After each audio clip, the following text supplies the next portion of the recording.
Bismillahirrahmanirrahim. Assalamualaikum warahmatullahi wabarakatuh.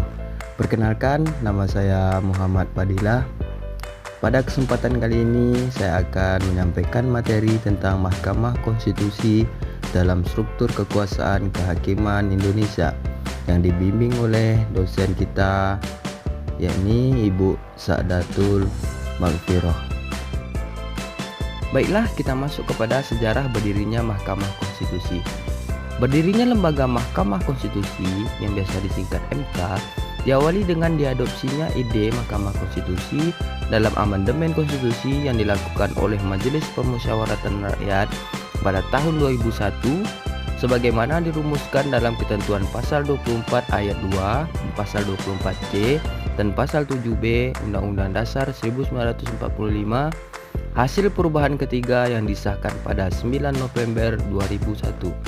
Ide pembentukan Mahkamah Konstitusi merupakan salah satu perkembangan pemikiran hukum dan kenegaraan modern yang muncul di abad ke-20. Kedudukan Mahkamah Konstitusi. Mahkamah Konstitusi merupakan pelaku kekuasaan kehakiman yang merdeka untuk menyelenggarakan peradilan guna menegakkan hukum dan keadilan di samping Mahkamah Agung dan peradilan di bawahnya. Kedudukan Mahkamah Konstitusi dalam sistem ketatanegaraan Indonesia adalah sebagai lembaga negara yang menjalankan fungsi yudisial dengan kompetensi objek perkara ketatanegaraan. Keberadaan Mahkamah Konstitusi dipahami sebagai pengawal konstitusi untuk memperkuat dasar-dasar konstitusionalisme dalam Undang-Undang Dasar 1945. Dasar Hukum Konstitusi. Mahkamah Konstitusi memiliki landasan undang-undang yaitu Undang-Undang Nomor 24 Tahun 2003 tentang Mahkamah Konstitusi yang kemudian diubah dengan Undang-Undang Nomor 8 Tahun 2011 tentang perubahan atas undang-undang yaitu Undang-Undang Nomor 24 Tahun 2003 tentang Mahkamah Konstitusi tersebut.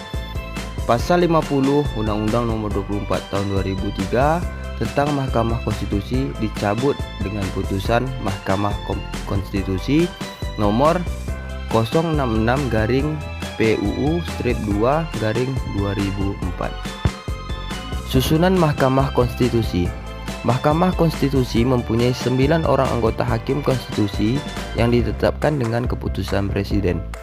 Susunan Mahkamah Konstitusi tersebut terdiri atas seorang ketua merangkap anggota, seorang wakil ketua merangkap anggota, dan 7 orang anggota hakim konstitusi.